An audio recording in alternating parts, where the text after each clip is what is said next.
Hello and welcome back to Digital Assets Daily. Good morning, good afternoon, or good evening, wherever you are. Hit that like and subscribe, and don't forget to share these videos. It really helps the channel. Ripple faces a new challenge as Swift advances CBDC cross-border testing. Swift makes strides in testing cross-border CBDCs. And right off their Twitter post, exciting news, our CBDC sandbox test with 18 central and commercial banks showed clear value in our solution to enable interoperability with CBDC networks and existing systems for cross-border payments. Check out the full details and hear from participants. Click the link, boom, it sends you right here. Thing I want to highlight really quick. Our solution has been successfully tested across almost 5,000 transactions between two different blockchain networks and a traditional fiat currency, and we're delighted to have the support of our community in developing and further.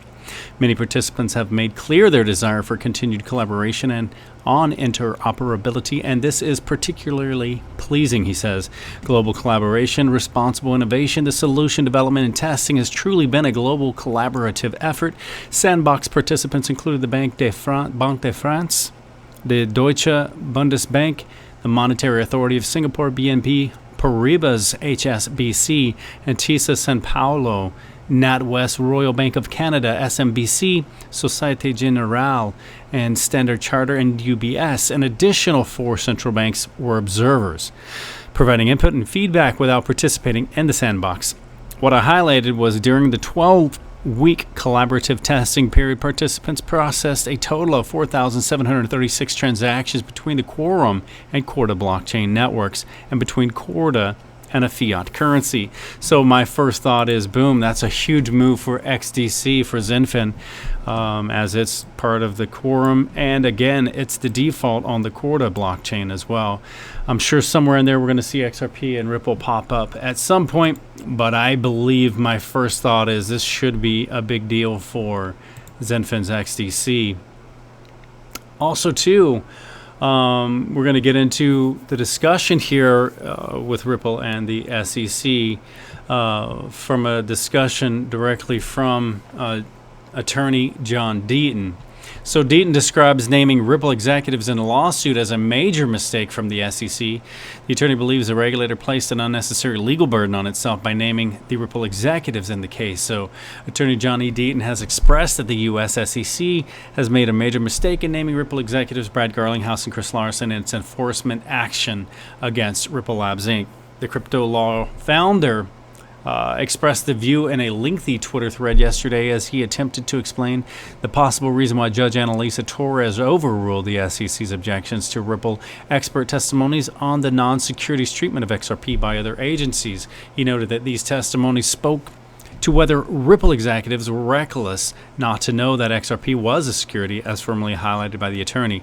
The SEC will need to prove this for the court to find the executives guilty of aiding and abetting the sale of unregistered security. Also, too, Ripple versus the SEC expert shares key takeaways from Judge Annalisa Torres' ruling on the testimony admissibility. Now, legal expert says he believes the ruling on the Ripple versus SEC case is close. Basically, according to the Twitter user with the handle name at Meta Lawman, who claims to have handled a number of securities cases in the Southern District of New York, the judge has a good grasp of XRP and the technology that underpinned it.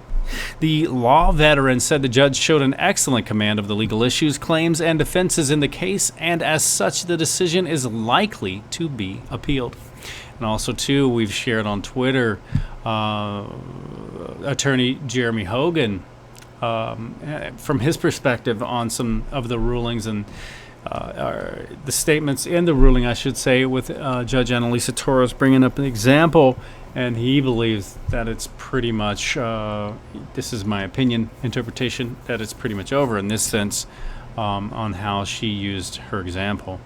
Also, too, the SDF Stellar Development Foundation appoints Asif Hari of MoonPay to Board of Directors. The Stellar Development Foundation, SDF, today announced the appointment of Asif Hari, the president of MoonPay, to its Board of Directors. Hari brings over 30 years of experience in financial technology and services to support SDF mission of creating equitable access to the global financial system. And as president of MoonPay, he heads up a leading Web3 infrastructure company providing end-to-end solutions for digital asset management and more. Previously, he served as president of Figure, a company transforming financial services through blockchain tech, and as president and COO of Coinbase, where he led the launch of new assets and products and expanded into new geographies.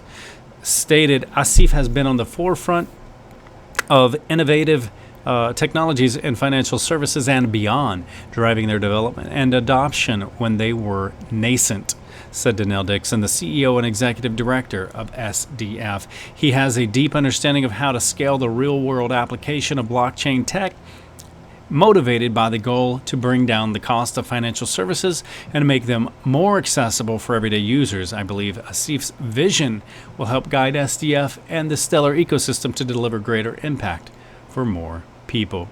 And this is very, very exciting, as so much is happening right now. And, I have high expectations on March leading into April 1st, the true new year.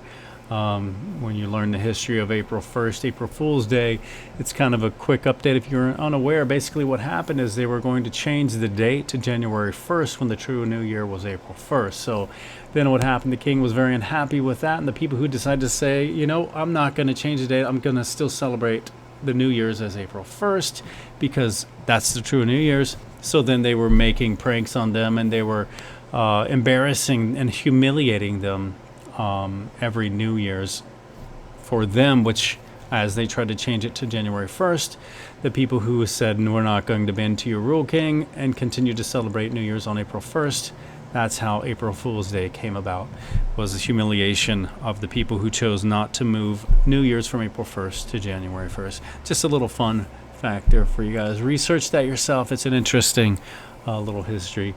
But guys, remember, this is not financial advice. And as always, before we go, I want to leave you with a final thought. It is often the small steps, not the giant leaps, that bring about the most lasting change. Much love, and we will catch you in the next one.